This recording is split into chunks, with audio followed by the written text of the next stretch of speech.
नमस्कार मित्रांनो. आजची घटना अशी आहे जी ऐकून तुमचं रक्त खवळून येईल. आपण नेहमी म्हणतो ना, रक्ताचं नातं सर्वात मोठं असतं. पण जेव्हा हेच नातं वासनेच्या आणि हव्यासाच्या चिखलात अडकतं तेव्हा काय घडतं? आजची गोष्ट आहे आग्रा येथील, जिथे वहिनीला मिळवण्यासाठी एका भावाने आपल्या सख्ख्या भावाचा काटा हसत हसत काढला. त्यामुळे ही संपूर्ण घटना शेवटपर्यंत बघा. एक हसतं खेळतं आयुष्य आणि त्यांच्या आयुष्यामध्ये आलेला काळोख हा आता आपण बघणार आहोत. अमित उर्फ सोलू आणि खुशी यांचं लग्न अवघ्या 3 महिन्यांपूर्वीच झालं होतं. घरचे वातावरण अत्यंत आनंदामध्ये होते. पण या आनंदाला कोणाची तरी एक नजर लागली होती. या घरामध्ये एक नवविवाहित आपली सून येणार होती. त्याच्यामुळे अख्खा परिवार अत्यंत आनंदामध्ये होता. पण अमित चालला धाकटा भाऊ भोलू याच्या रूपाने यांच्या घराला नजर लागली होती. अमित कामावर गेला की घरात खुशी आणि भोलू एकटे असायचे. आता मैत्रीच्या नावाखाली एका धीर भावजायामध्ये वेगळेच संबंध सुरू झाले होते. मैत्रीच्या नावाखाली हा धीर आपल्या वहिनीची मस्करी करायचा आणि ही मस्करी अत्यंत थेट पद्धतीने करायचा. कधीकधी आपल्या वहिनीला हात लावायचा. आपल्या वहिनीच्या पदराला हात घालायला देखील या छोट्या धीराला अजिबात लाज वाटत नव्हती. मैत्रीच्या नावाखाली सुरू झालेली ही भेट हळूहळू का होईना अनैतिक संबंधांच्या जाळ्यामध्ये अडकत गेली होती. धीर आणि भावजाईचं नातं हे कसं असतं? अत्यंत दिलखुलास असतं.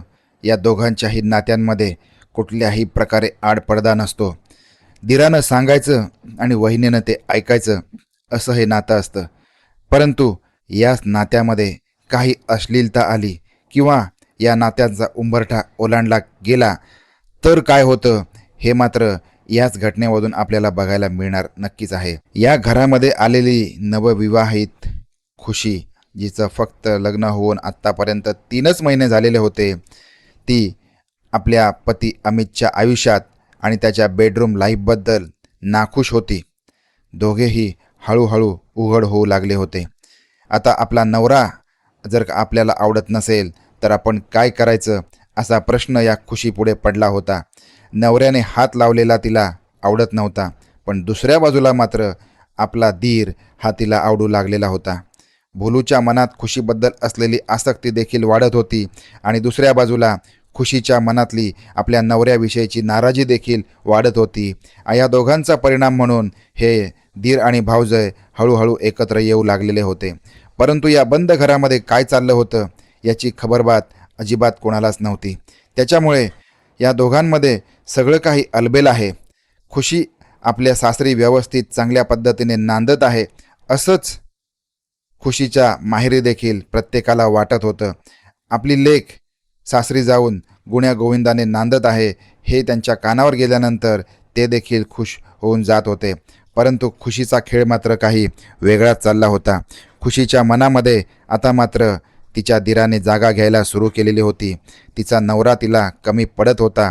नवरा तिच्यावरती प्रेम करायचा प्रयत्न देखील करत होता, परंतु ती नवऱ्याला अजिबात कुठल्याही प्रकारे दाद देत नव्हती.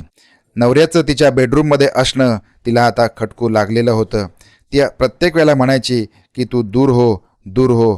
आणि तिचा नवरा जेव्हा तिच्यासोबत बेडरूममध्ये एकत्र यायचे त्यावेळेला ती नवऱ्याला मुद्दाम होऊन पलीकडे सरायला लावायची. अनेक वेळेला नवऱ्याकडे पाठ करून झोपायची.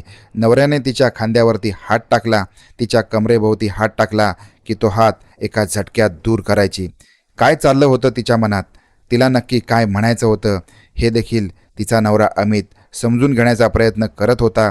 तरी देखील त्याच्या लक्षात येत नव्हतं. त्याला असं वाटत होतं की आपली बायको तिचं माहेर सोडून सासरीच्या घरी आलेली आहे, त्यामुळे कदाचित तिला या परकेपणाची भीती वाटत असावी आणि याच कारणामुळे अमित आपली कूस या बाजूवरून त्या बाजूकडे वळवत आपली रात्र घालवत होता.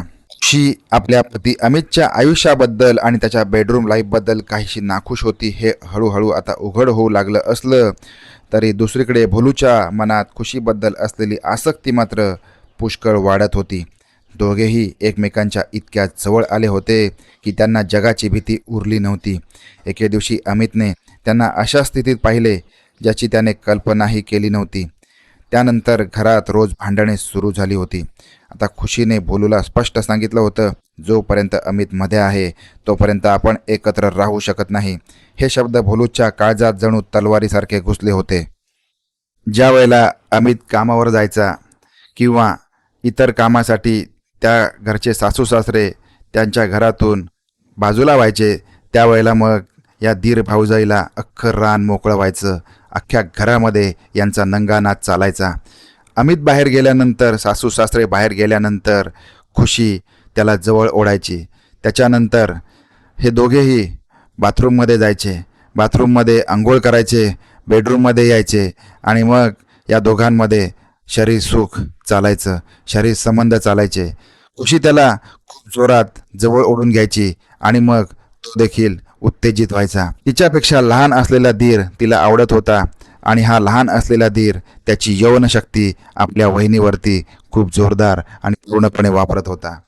जेव्हा जेव्हा या दोघांमध्ये घमासान संबंध सुरू असायचे तेव्हा त्या घरातून सुस्कारे बाहेर पडायचे आणि या सगळ्या गोष्टींची खबरबात अजिबात कोणाला लागलेली नव्हती. पण जेव्हा अमित त्या दिवशी घरामध्ये लवकर आला, आपलं काम त्याचं आटोपलेलं होतं, त्याच्यामुळे त्याने ज्या घरामध्ये हा नंगा नाच आपल्या डोळ्यांनी पाहिलेला होता, ज्या वेळेला त्याने आपल्या स्वतःच्या हक्काच्या बायकोला आपल्या स्वतःच्या लहान भावाच्या मिठीमध्ये पाहिलं, तेव्हा त्याची पायाची आग मस्तकामध्ये शिरली. त्याने त्याच क्षणी आपल्या बायकोवरती सगळा राग काढायला सुरुवात केली. तो तिला बोलू लागला. त्याचबरोबर त्याच्या भावाला देखील त्याने सोडलं नाही. दोघांवरही तो आगपाखड करत होता, पण त्याच्या डोळ्यामध्ये आता अश्रू उभे राहिले होते. जिच्यावरती आपण विश्वास ठेवला, जिच्यासोबत 7 जन्माचं स्वप्न पाहिलं, त्याला आज खरं कारण उमगलं होतं. 3 महिन्यापासून लग्न झाल्यापासून आपली बायको आपल्यापासून दूर का राहत होती, आपल्याला शरीर सुखापासून वंचित का ठेवत होती, या सगळ्याचं कारण त्याला आता समजलं होतं.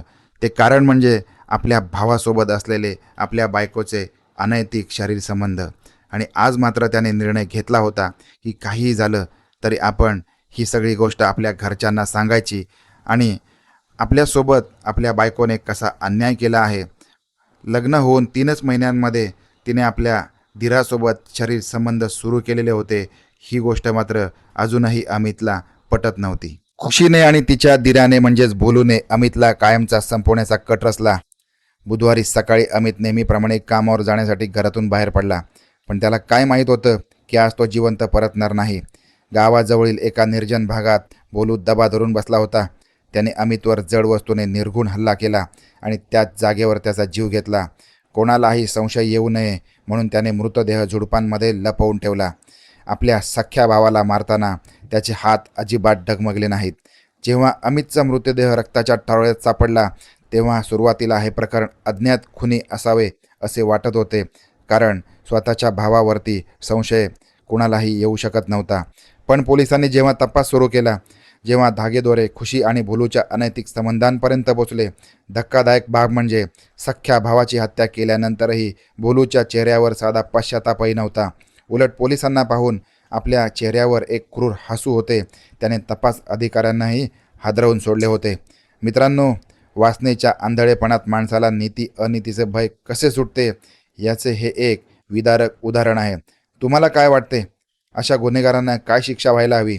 कमेंटमध्ये नक्की सांगा आणि अशाच गुन्हेगारी कथांसाठी आपल्या चॅनलला सबस्क्राईब करायला अजिबात विसरू नका. धन्यवाद. आपण भेटणार आहोत अशाच एखाद्या नवीन घटनेसह. तोपर्यंत आपापली काळजी घेत राहा.